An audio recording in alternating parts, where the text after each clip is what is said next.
Do you trust your crypto assets to centralized exchanges that actively sell your private information and front run your trades? Would you like to buy and sell your assets without any middlemen, intermediaries, or robots? Do you like paying slippage, fees, and having the price go up as bots steal from you on low liquidity decentralized exchanges? The solution is nodemarket.io. Set your guaranteed buy or sell price. No middlemen, no slippage, no bots, ever. Buy or sell 1, 10, or even 10 million tokens, and you never have to worry. OTC trades are between you and the seller or buyer, guaranteed by audited smart contracts and no human middlemen. Nodemarket.io.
So I'm not a big sports fan, but Jesus, the Rangers they basically should have all been indicted for like assault and battery.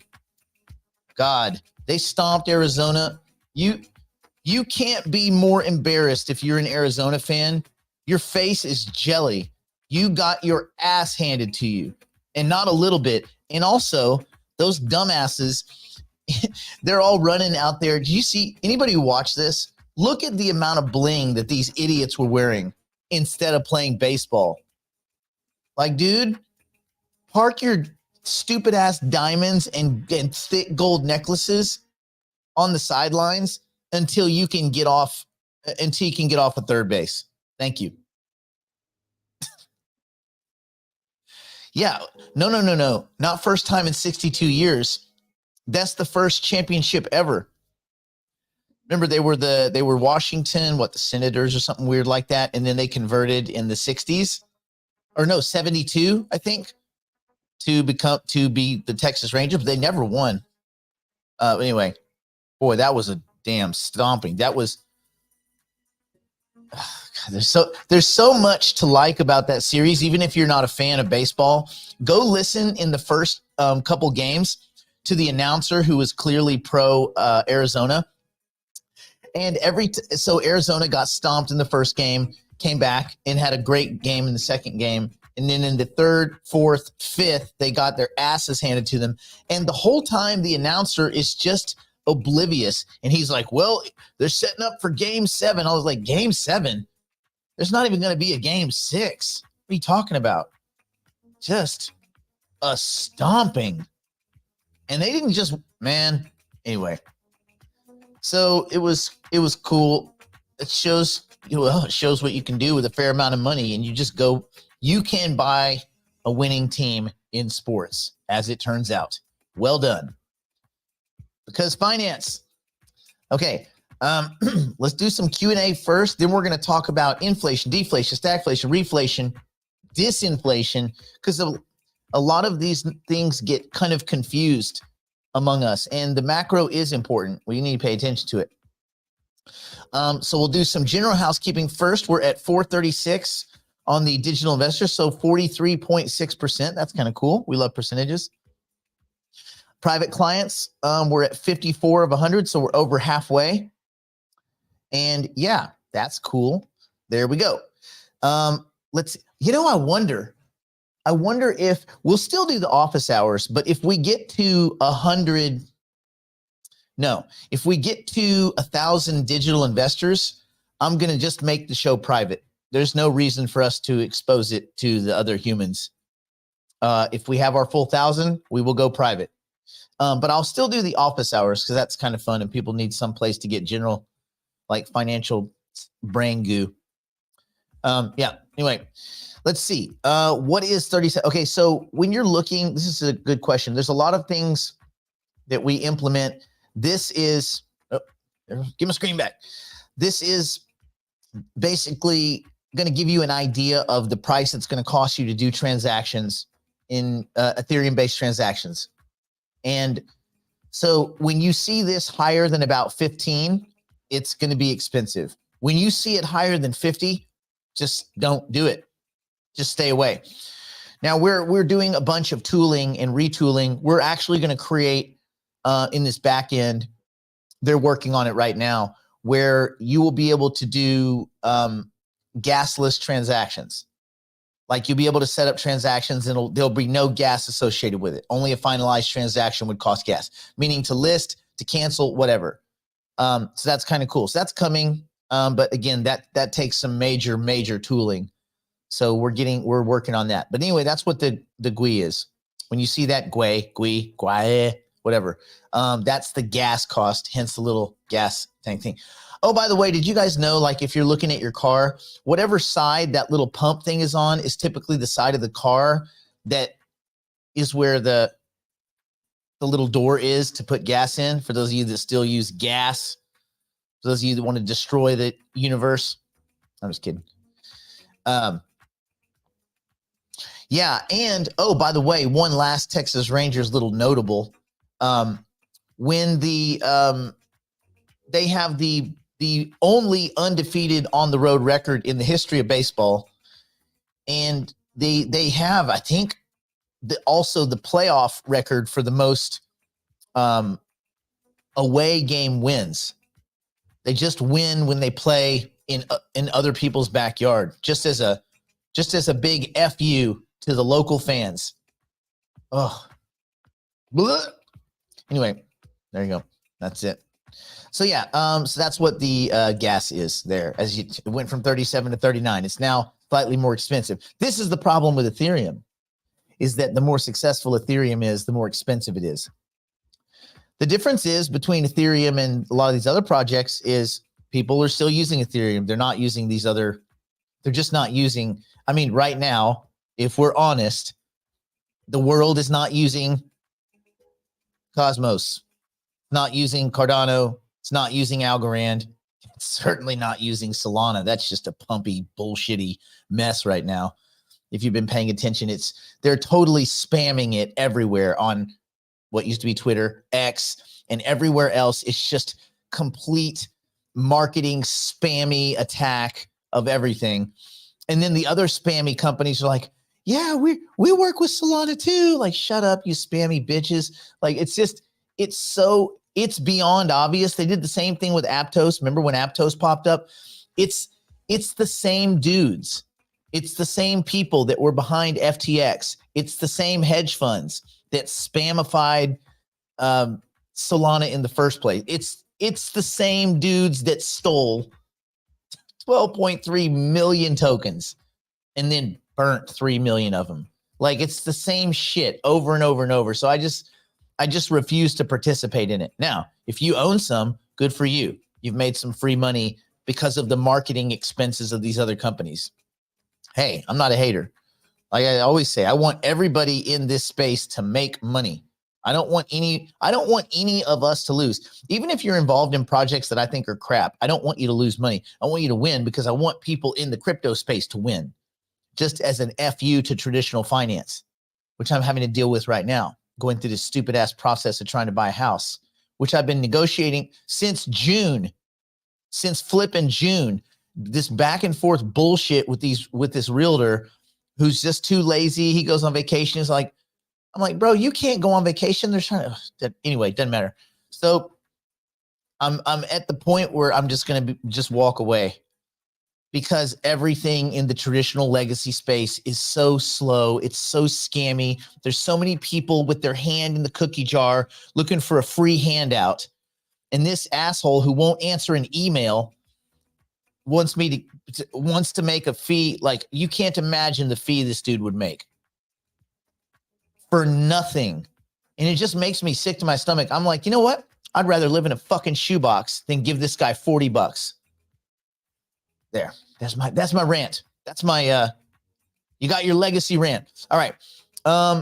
Yeah, Singularity Dow vaults were a little bit wonky this morning. Not the Ethereum ones were fine, actually. It's the Binance ones that were a little bit weird. I noticed that too, Howard, so you're not alone there. All right.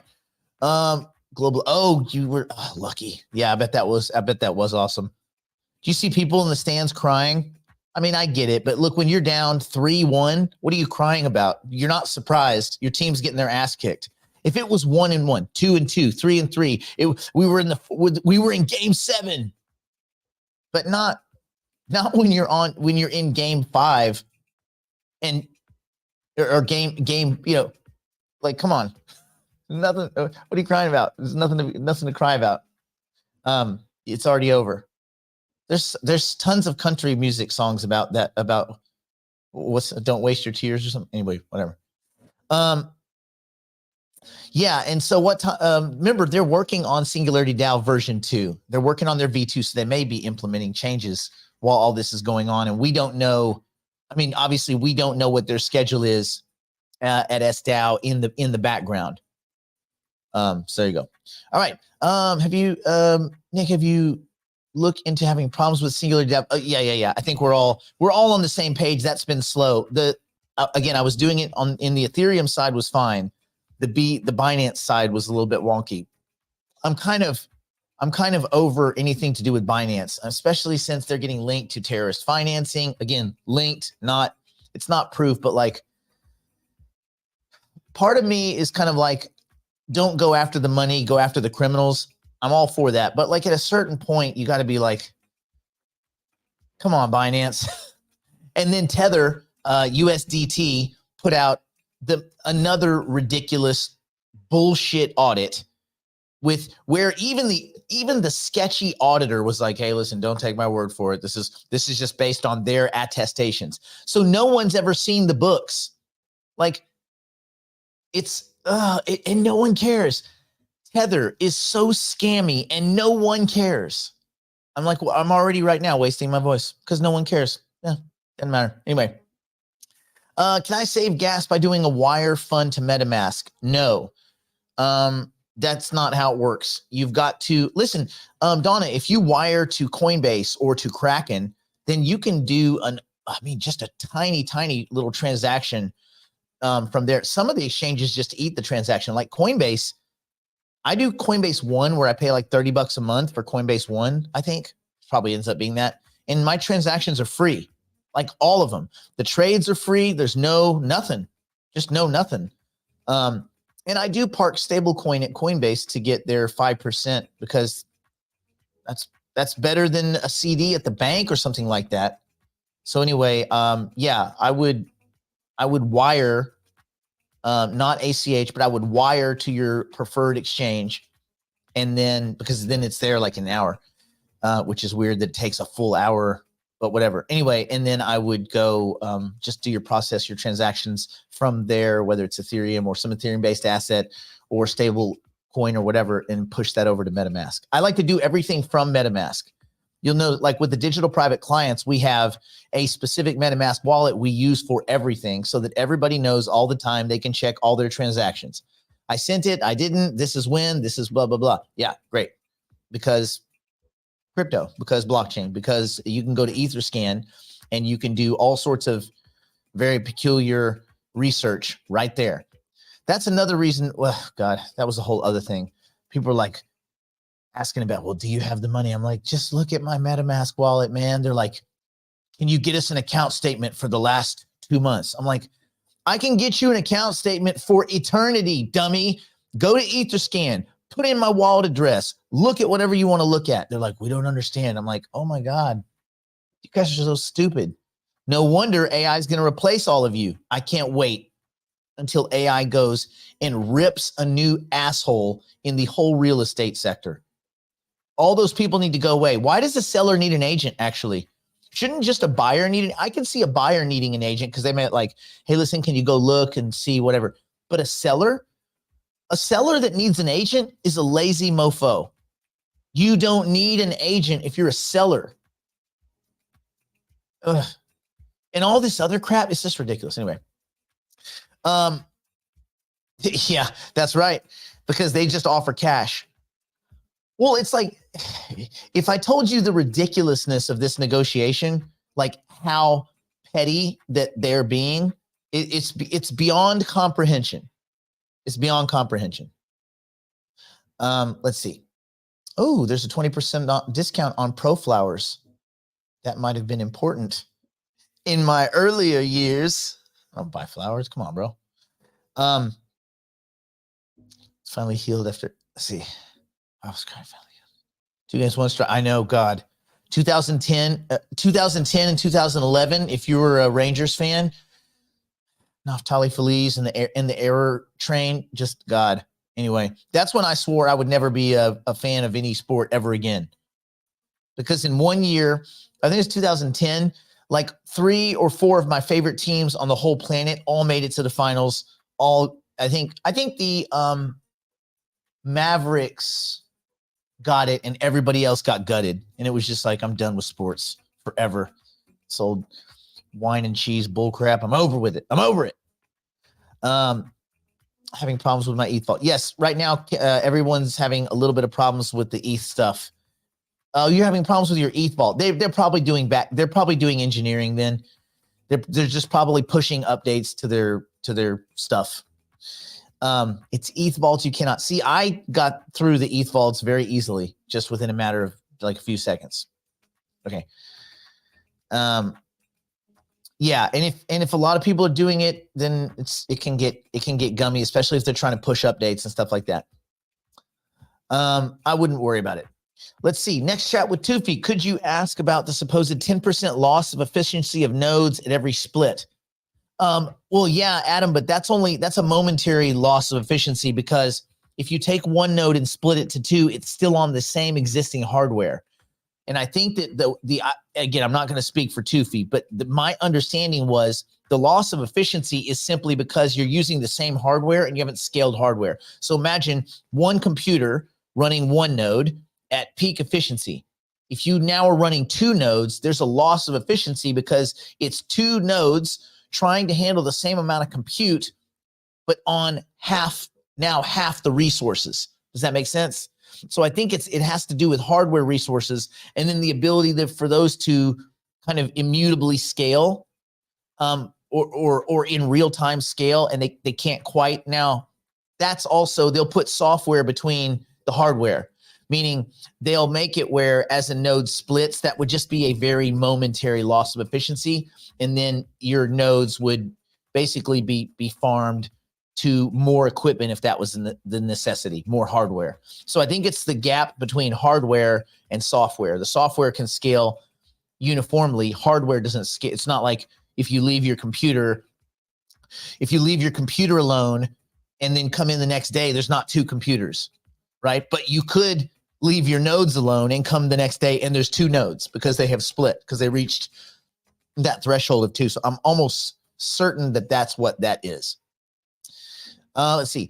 The seller of my house didn't have an agent. Only I did, and I was coming in from California to Arizona. Oh, you went to Arizona. Okay, cool. Yeah.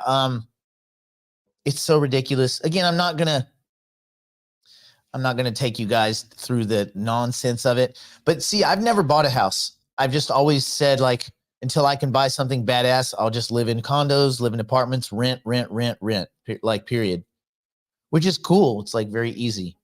But yeah, so this first process has not been very fun. I can go buy a $2 million car in 30 minutes. You want to get a $2 million, screw that. You want to get a $300,000 house. It's going to take you 60 days. You get a thumb up your ass, everything else. It's like the most ridiculous thing. And I can take that car, I can take that Bugatti, and I can go put it on in a Connex box and ship it to China or whatever, and just say, oh, well, it went missing. and insurance will cut a check. I can't go drive my house to China. I can't go drive my house to the black market. Like, no, we're just not sure. We have to, come on, man. Anyway. And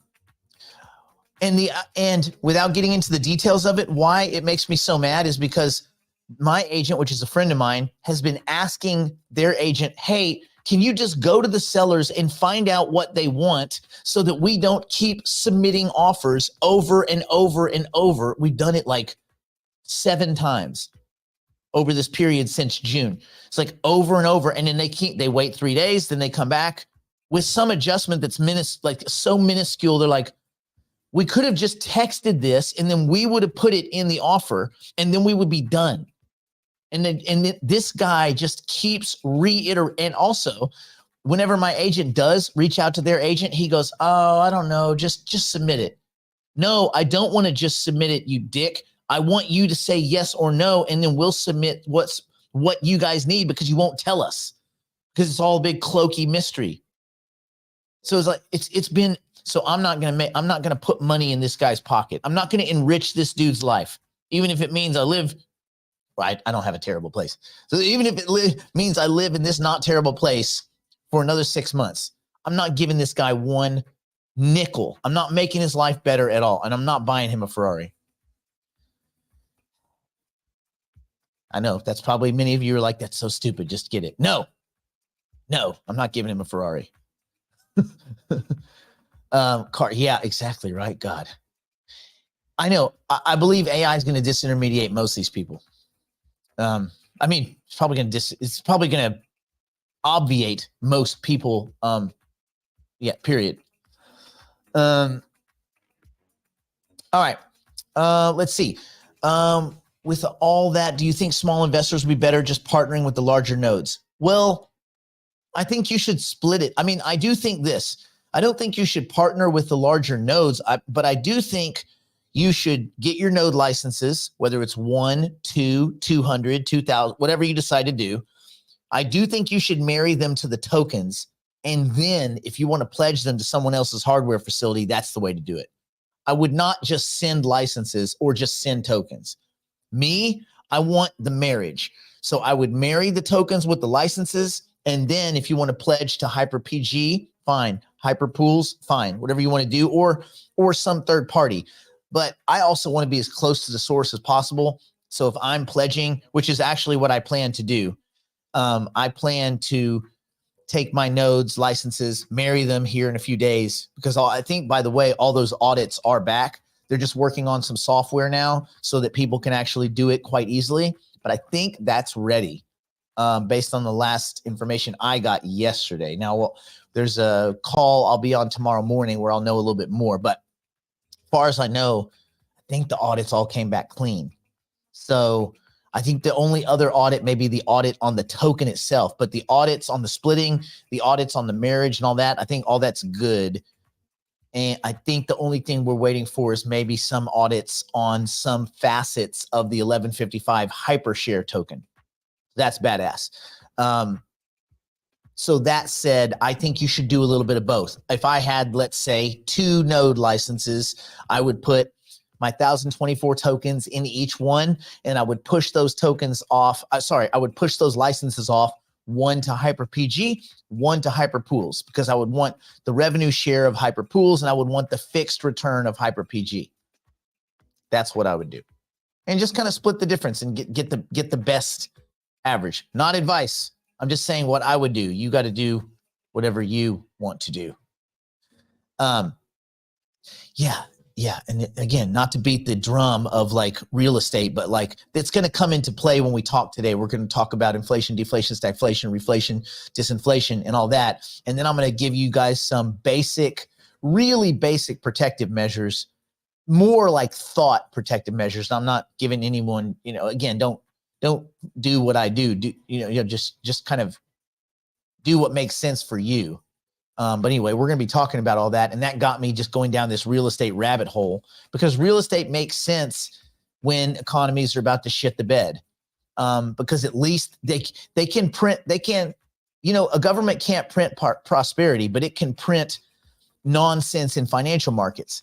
but typically that overprinting nonsense, that ridiculous excess does translate into higher real estate prices, because real estate over time in linear markets tends to track money printing in a sense of actual money printing through like debasement effects of more currency units, firing the water hose into society, so to speak, so that it all ends up in the coffers of the really rich and big banks, insurance companies. As you know, that's how to actually, we don't get shit. Anyway, so I don't want to give this dude, I think his cut is in the state of California, because whatever he would make on this house, about $150K in his pocket for nothing. And I just don't feel comfortable giving this dude $150K, period. Even if it comes out of the seller's end, it just makes me sick to my stomach. In my mind, that house should be $150K cheaper, because he doesn't deserve a freaking dollar. See how good I was? I wanted to drop an F-bomb, but I didn't. All right. I can't get a new seller's agent. My agent's great. They take crypto. I'm going to pay them in crypto. Their agent is a piece of garbage. So there's nothing I can do about their agent. Yeah. My agent is a she, and she is awesome. Their agent is a guy, and he's a douchebag. Okay. Let's see. Denny asks, when the nodes are computing, there's the element of luck. My node can be assigned to a big player like Amazon, Google, with big long-term projects, or to other smaller projects. Is this? No. There's not an element. You mean when tasks are associated, compute tasks? No, actually, your node will be performing one of a variety of compute tasks. Think of it as like 3 buckets, like small, medium, and large. Meaning small would be things that don't require a lot of your compute hardware. Medium, high would require huge hardware demands, because there's different types of AI compute. There's different types of compute requests. So nodes are going to be performing a variety of these based on the hardware they're on. So again, another reason why, to me, it makes sense to leverage the best hardware. So like I like HyperPG, because I like the idea that they're running. I mean, a lot of their data center is going to be based out of Paraguay, in that big hydroelectric facility where they're getting electricity for basically dust, well, for water. And they're going to be running on some really high-end artificial intelligence machines, like really superior tech. So I just want to leverage that. And then they're going to learn more as they roll out. Sunday swap. I think I dumped that, man. I think I swapped that just into more Cardano a while back. Yeah. Let's see. Do you think it would be worth getting the AI box if you only have 2 married nodes? Well, that's actually where you would use the AI box. I think the AI box for 2 nodes is perfect, because I think you'll be able to run that during the compute phase. 1 or 2 nodes would be just fine. Even now, again, as they split, if you want to maintain that same kind of reputation, that same compute ability, as they split, you're going to need to, your equipment's going to have to, but again, even if you had to buy more equipment, it would be a business decision based on the amount of income generated. And you'd be able to decide, hey, I've made, 4,000. Is it worth buying another $1,000 box, or whatever the price is? Remember, the prices of these things come down as well. And also, you figure 1 or 2 splits into this. So let's go from March. Let's say March compute starts. Go forward 2 years. We're going to know a lot. People are going to be splitting probably 2 times already. Maybe some of them, maybe a bit more. And at that point, you're going to know, ooh, I can run these workloads on one of the new Macs with the M3 chip or whatever, or I can run on this new PC, or I can run on some new an AIM, an AI PU, an AI processing unit that True AGI might have spun out to NVIDIA or Intel. Like, we don't know what we don't know about the tech that we'll be running this stuff on, but typically the price of technology comes down and its efficiency increases. So I think this is going to be easier and less expensive versus more expensive and more difficult. This will get easier as time goes on. So I think yes, I would say yes, that'd be a cool decision, and you have plenty of time to make that decision. What is the difference between splitting my married nodes or pledging all 8? You could break them into 2 bundles of 4 or 8 bundles of 1, or like you could do that if you wanted to push them in different directions. You might want to pledge 4 to Hyper PG and 4 to Hyper Pools because of the different ways that they pay.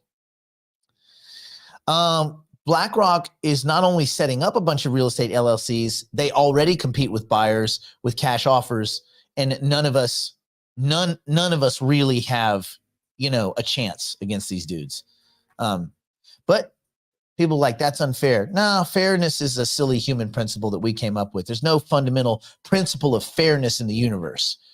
There's just like entropy and the basic laws of physics and quantum effects. Like there's no unfair or fair in the cold. Like a bird will fall cold and dead, frozen from a tree, and not at and at no point in that bird's life did it ever think of the concept of fair or unfair or any sense of self-pity. These are just human constructs that we do to feel better about other people doing better than us. That's why you got to look, just compete with yourself. If you compete with other people, you'll have a pretty unhappy existence. It's just a bad way. I think it's a bad way to live.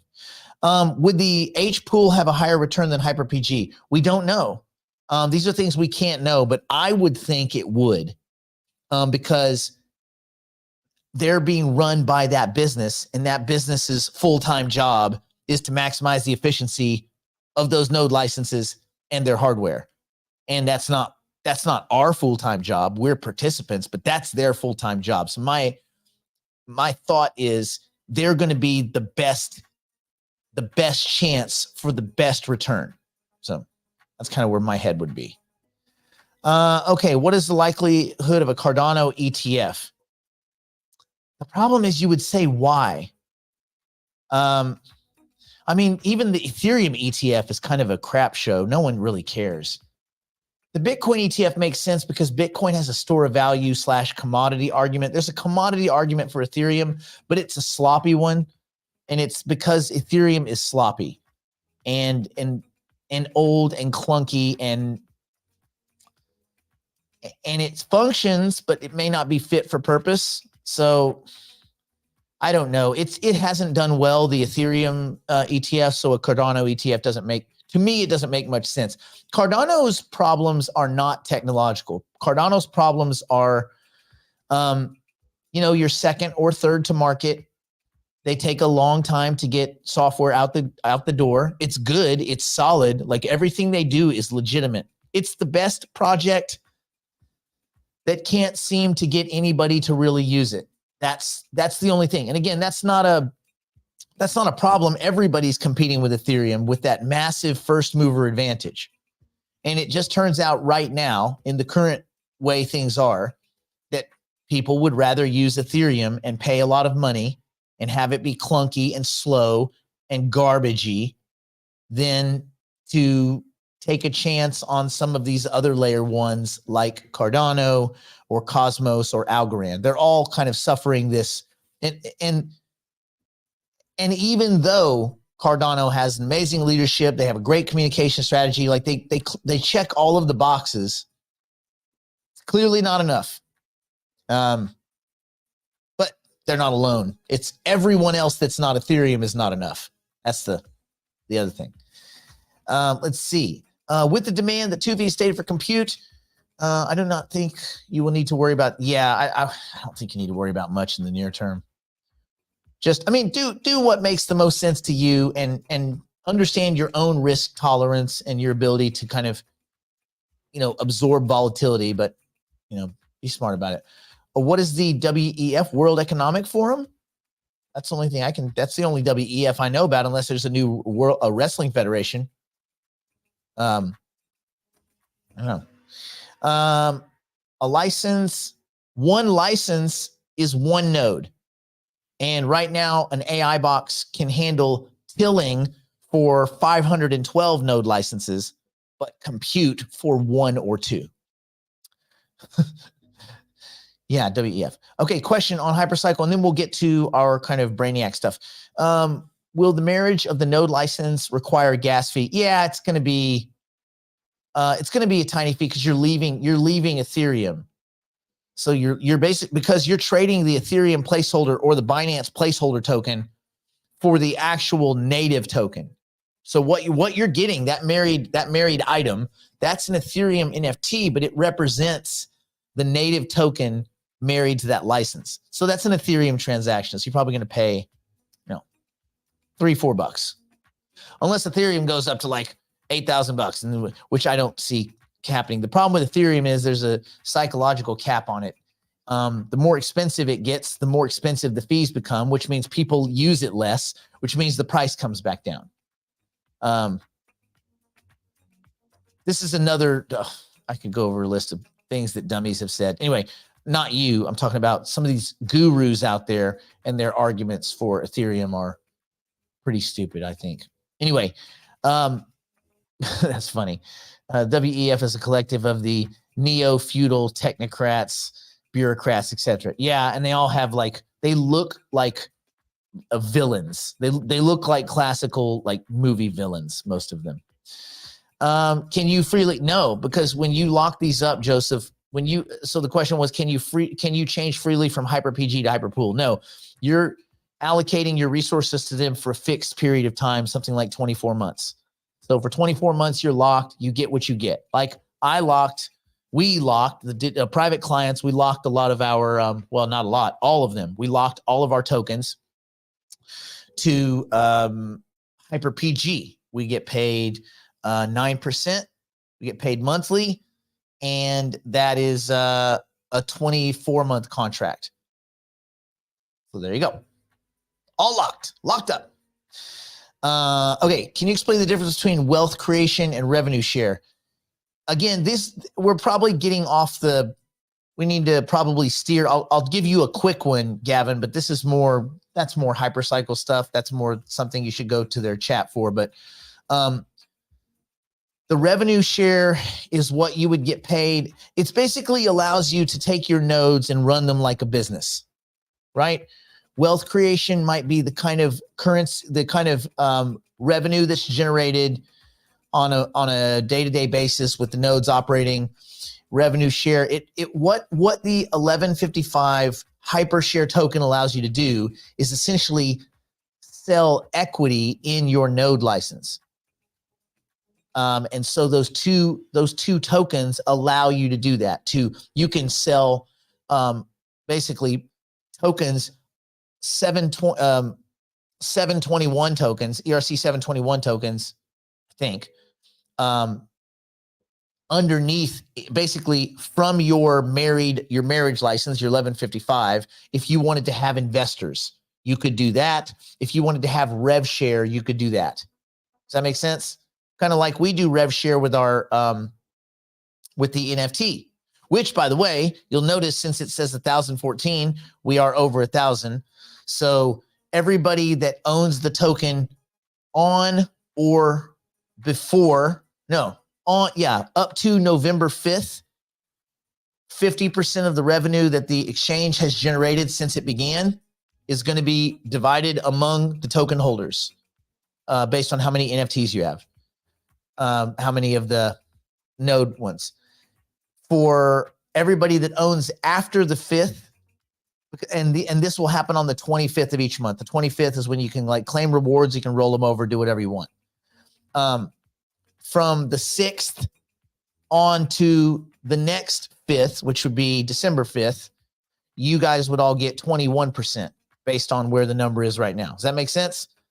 And then in December, we do all sorts of shenanigans and fun things. And then in December, for the December 25th payout, same thing. Okay, great. All right, that explains that. Okay, let's switch gears. Let's do our classroom stuff. I mean, we got so much classroom stuff to talk about. We got to talk about inflation, deflation, stagflation, disinflation, deflation, all the flations. We got to talk about the flations, man.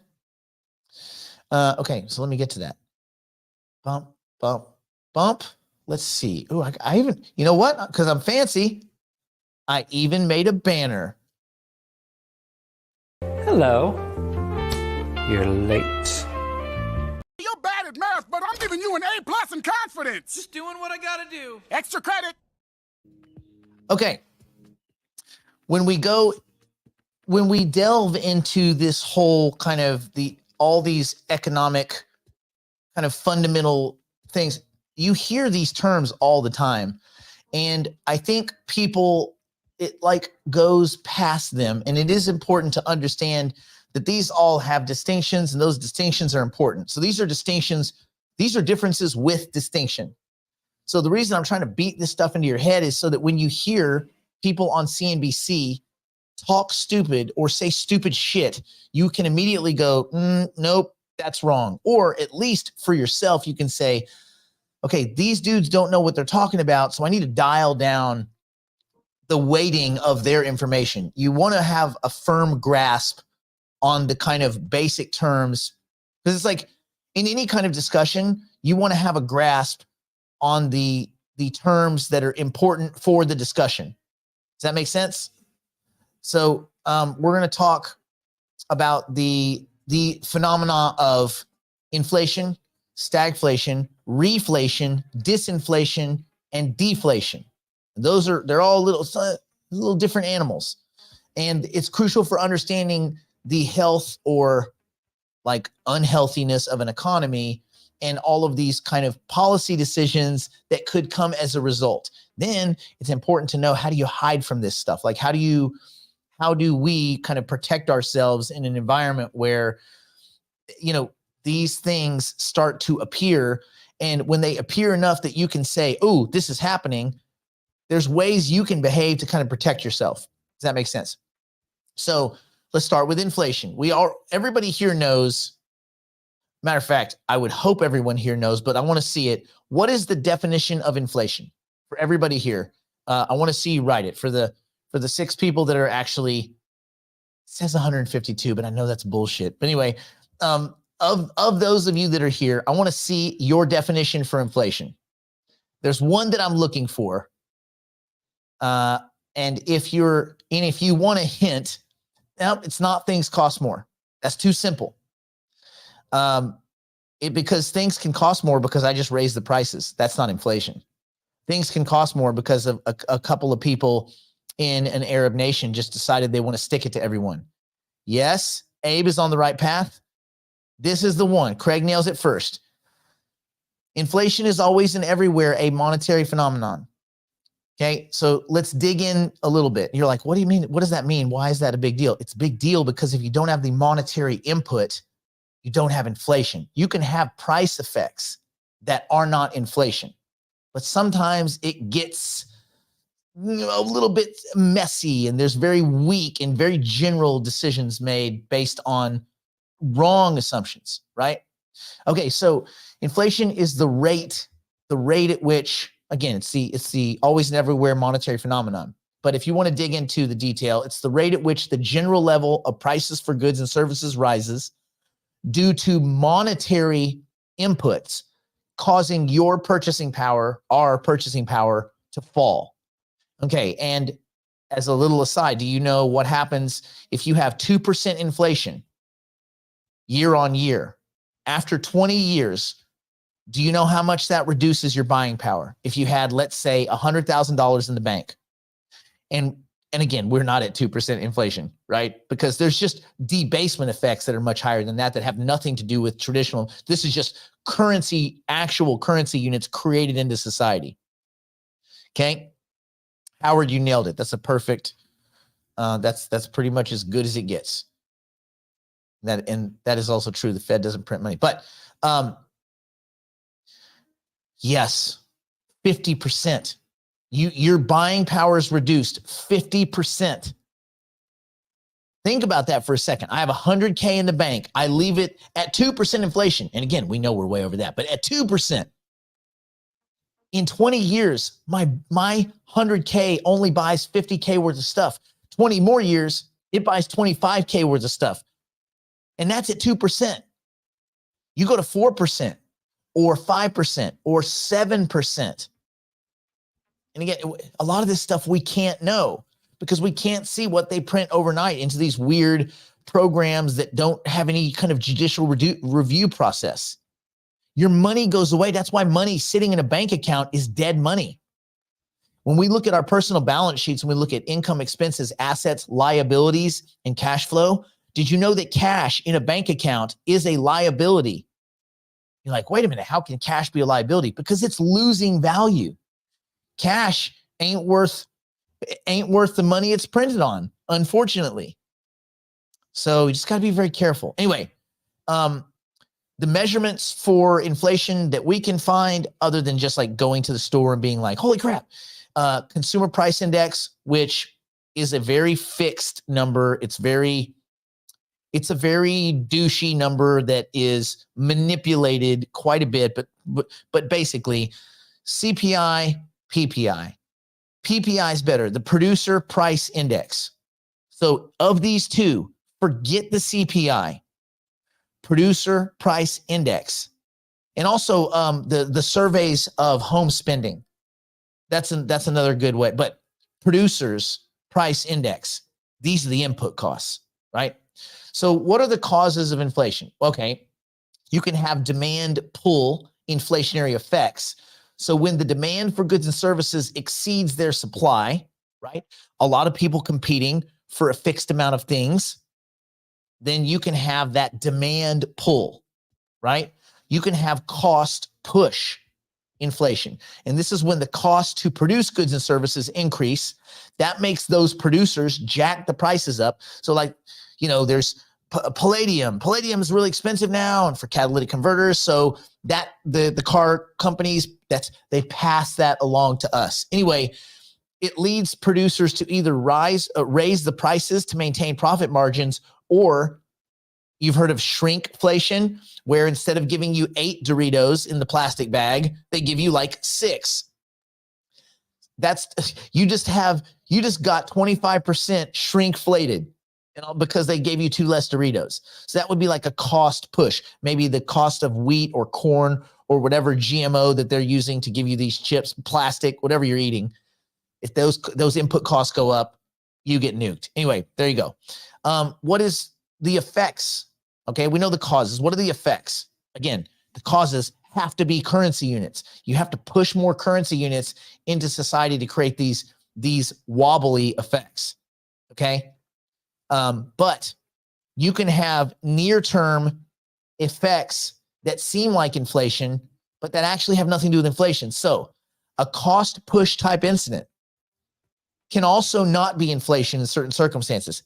For instance, a group of Arabs get together, nothing against Arabs, I like plenty of Arabs, but they get together in Saudi Arabia and decide to jack the prices arbitrarily because they know that the end of their reign is coming as more electric cars and yada, yada, whatever. So the world goes green. They know this is happening.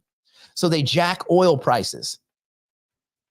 That's a mostly political business-based decision. That's not inflation.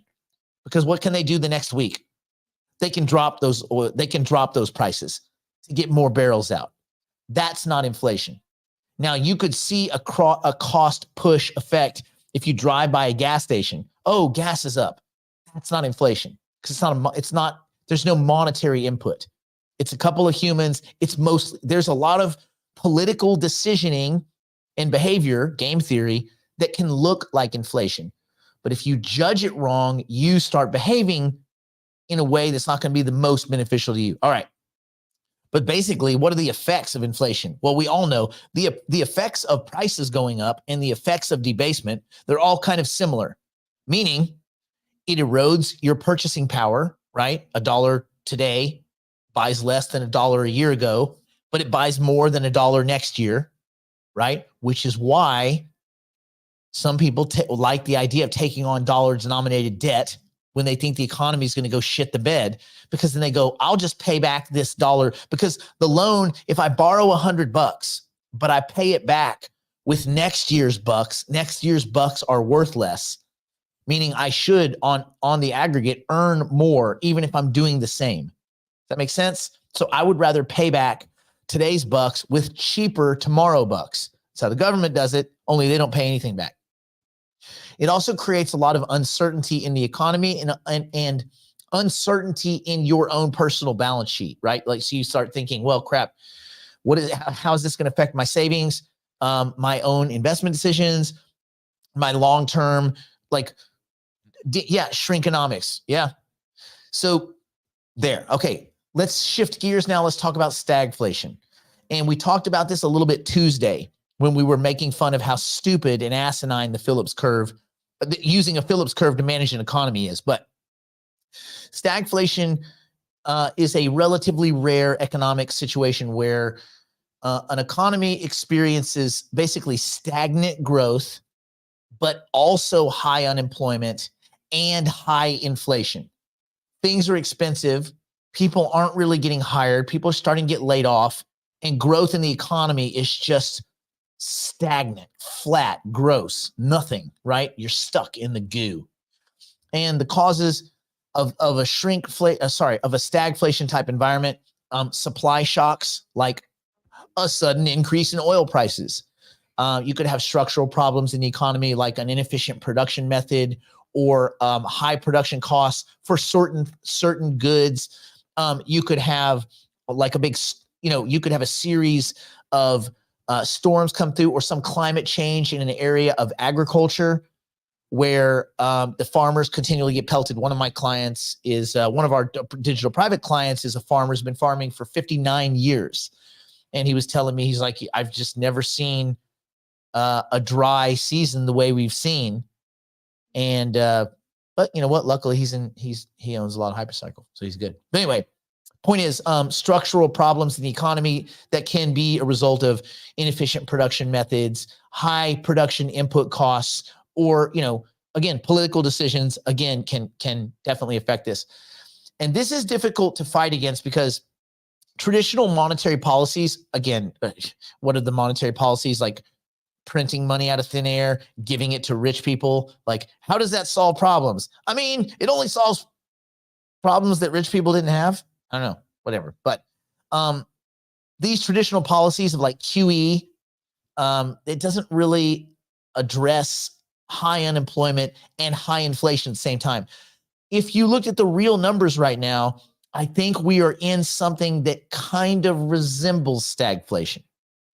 So anyway, reflation. Let's shift gears to reflation. So reflation is a kind of economic scenario aimed at reducing the effects of deflation or disinflation by artificially stimulating demand. And you'd think, wait a minute, how do you stimulate demand? So it's not just an increase in prices, but this is a deliberate attempt to raise the aggregate price levels, reflation. And you would say, what? That seems very stupid. Yeah, it turns out that a lot of these monetary policies are cooked up by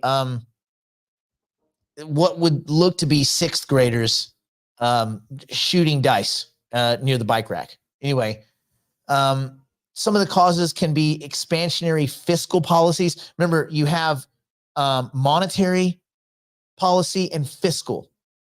Monetary, you want to think, okay, things that deal with money, or at least claim to, meaning QE, tightening, those kinds of processes, Fed processes, interest rate controls, whatever. And then you have fiscal policies, which is spending and taxing. Spending and taxation. It's like government that our faithful congressmen and such, and both at the city and state and government and federal government level, but increasing in government spending and cutting taxes, right? That's an expansionary policy, fiscal policy. So fiscal, taxation, and spending. Monetary would be easing or stimulus or tightening and QE, interest rate control, those kind of things. All right. Expansionary monetary policies like reducing interest rates. So you have expansionary fiscal, which is increased government spending, go pay someone to dig a hole, then pay someone to fill it up, which is where GDP basically gets goosed. And then cutting of taxes. That's the fiscal side, right? Then you have on the monetary policy side, reducing interest rates or increasing the money supply. Remember, rates low, go do good things. Money supply high, take this free money and go do some animal spirity things. What are the effects? Typically a fake boost in economic activity because it encourages spending and investment, because you're not just going to sit and get paid nothing when you might as well get out there and invest, right? That's the idea. Here's some more money, go invest. Okay, I'll do it. We're going to lower interest rates. Don't hide in government debt. All right, I'm out of here. I'm going to go invest in risky things. Okay. What are the risks? Well, you can over bullcrappy stimulate an economy, and this can lead to high inflation if it's not carefully managed. We saw the effect. Just look at what 2021 and all the crap money that they pushed out there. Look at what that did. It turned people into the stupid, greedy, dummy animals that they are. And it showed you how people with extra money with zero education become degenerate gamblers and give it all away.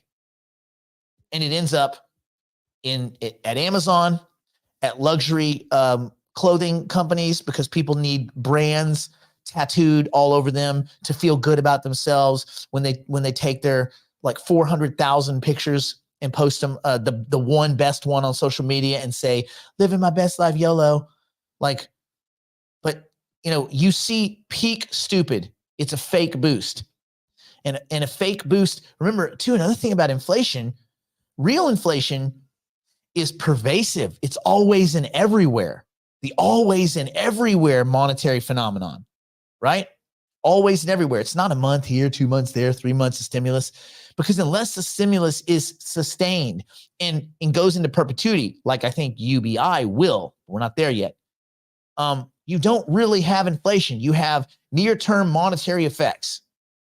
So anyway, but when you get into this idea of reflation, of doing it on purpose, that the idea is, well, it can go too far and you can create high inflation, and then you can put yourself into a weird situation. And again, if it's sustained, and I look at UBI like a reflation program, like in my brain.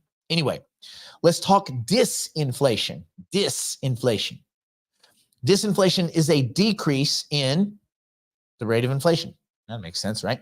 It's a slowdown in the inflation rate, but not a negative inflation rate. So it's not inflation going down. It's the curve is here, and now we make the curve here. It's still going up, but it's not going up as much. Inflation was 7%, and now it's 6%. Disinflation, disinflation, disinflation. What are the causes? Tightening of monetary policy, kind of. There's an argument for that. I don't personally subscribe to that because I don't think monetary policy has any effect except on people that think it has an effect. And I think the amount of people that believe in Fed bullshit is lower, lower, lower, lower, lower. So people are realizing that Fed policy is 99% smoke mirrors, gypsy dust, snake oil, and 1% efficacy. It's mostly just propaganda policy. But if enough dummies believe that, thing is, people are becoming more educated. There's less dummies, and the yield curve behavior tells you that the people that actually work with money, like deal with real money and math, are laughing at central planners because they're obviously they're looking at their tightening policies and just saying, you guys are just an absolute joke. We don't believe you, and we're going to put our money to hedge because we don't believe you. And this is why you see these inverted yield curves, things like that. Anyway, central banks that deal with money, not the Fed, they will raise interest rates in order to reduce money supply, increase borrowing costs, things like this, to slow things down. Can't have too good of an economy. We wouldn't want too many people employed, would we? We don't want things going too well. We need to hit the brakes, which is weird. Anyway, They want to reduce consumer demand due to potential economic downturns or increased savings. So in order to do that, what they do is tantamount to protect you from getting into a car accident. They want to slam your car into a tree. Listen, if we slam your car into a tree, you're not going to drive away from that tree and go get into a car accident. You're like, no, because you crashed my car. They're like, yes. Like, but that's stupid. And they're like, what? We went to school in the 60s. We're fine. Everything's fine. Anyway, what are the obvious effects of disinflation? And this is the weird thing is we're clearly in, like, if you look at charts and math, we're in a disinflationary environment. Even a couple days ago, like Stanley Druckenmiller came out. A lot of people, Ackmans and all these guys are starting to go, this is uncomfortable. Da, da, da. So they're all becoming like vigilantes or whatever, bond vigilantes or something. But like we're looking at short to medium term economic slowdown. And we got this boost. We got a disinflationary boost, meaning prices were, let's say prices were 5 and prices dropped to 3. People are like, oh, hell yeah. And they went out and spent. And then they realized, oh shit, it's because everything's slowing down. I can't be spending. And so they brought their spending down to a 2. So now you'll see at the beginning of disinflation, you'll see this expansionary few months where people are like, hell yeah, woo, things are cheap again. And then they realize, oh wait, crap, they're cheap because we ain't got no money. We better start saving. And so the idea is that you can create borrowing becomes more expensive, spending decreases. There's not extra money to increase savings. That's not good. But you can stabilize an overheating economy, and it may prevent runaway inflation. Well, yeah, if the rate of inflation goes down, then yes, you are preventing an increase in inflation by definition. But you don't want to create a deflationary environment. Because when you go from disinflation to deflation, things get quite nasty. So let's talk deflation. Deflation is a decrease in the general price levels of goods and services.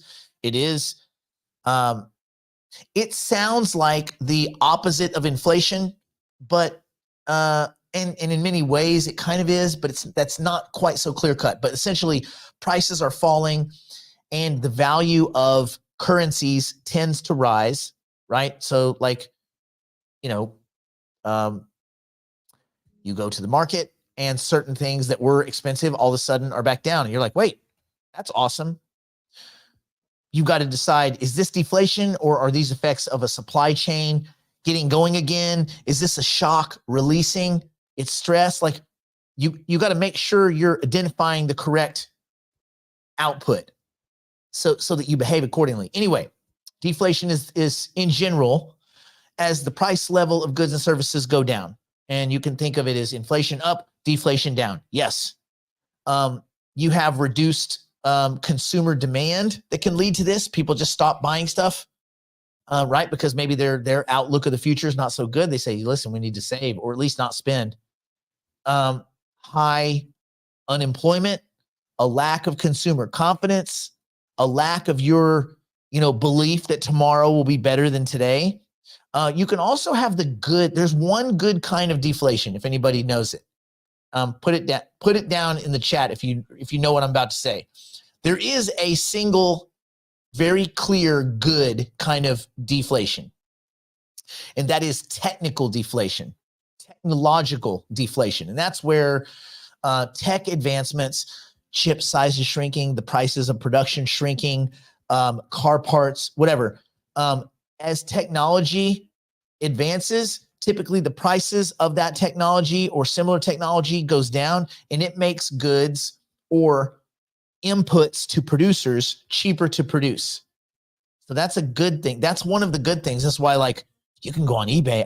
I don't know why, but I was like, I was brushing my teeth and I thought it was at night, like a few nights ago. And I was like, man, it'd be cool to have night vision goggles right now. I don't know why. I saw a movie that had night vision goggles. I was like, I wonder if those are still like $5,000. You can get them on Temu for $187, like night vision goggles. Like you can look like a super badass assassin in your house with night vision goggles for $187. Holy crap. That's the good kind of deflation. That's technological deflation. And again, that tends to, as there are advancements in technology, and that's going to happen more and more because of AI.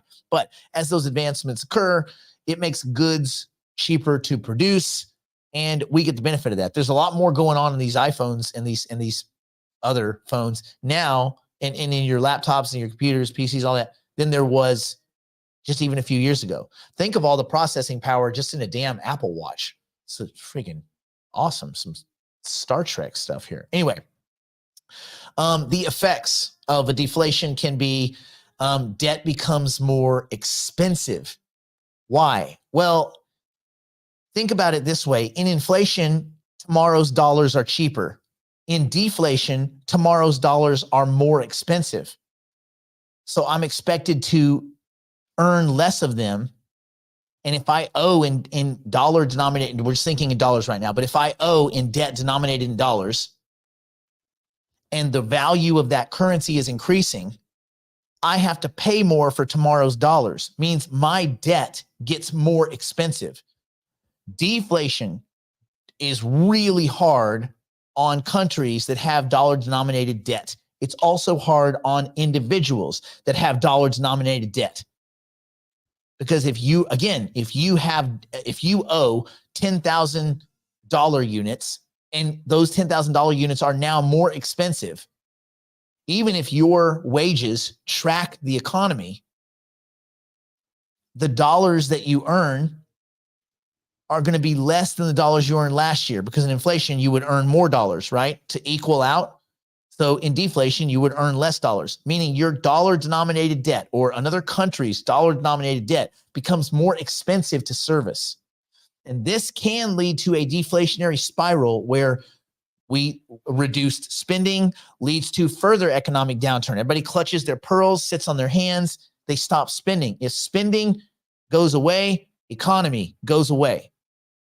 So anyway, think about this stuff, and it's worth just thinking about these concepts and being able to identify them and making sure you don't fall into one path. And they merge, and they're gooey in a sense. But at the very top, you have inflation, pervasive, always and everywhere, monetary phenomenon. And at the bottom, you have deflation. And other than technological deflation bad. Inflation also bad, right?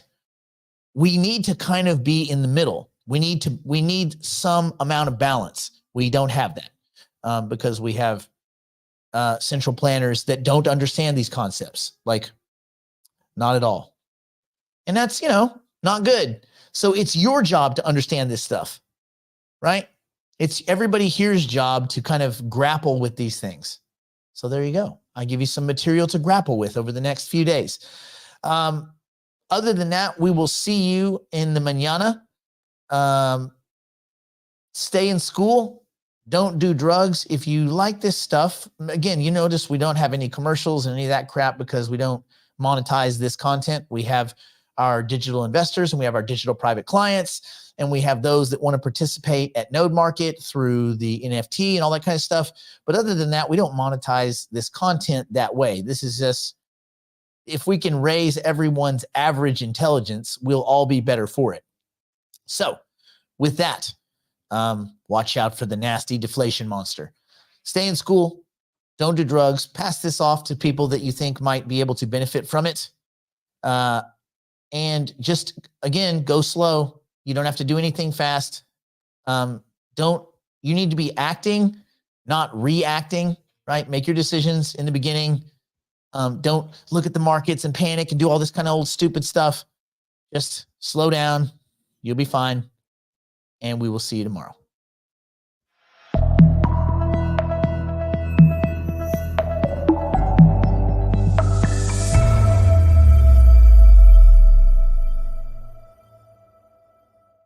Investor and you want in on Angel. seed round or early round equity and token opportunities in the artificial intelligence and cryptocurrency space, schedule an interview at nickblacknext.com. In life, you can either be really good, really lucky, or just be first. Being first is so much easier. Schedule a digital private client interview today at nickblacknext.com.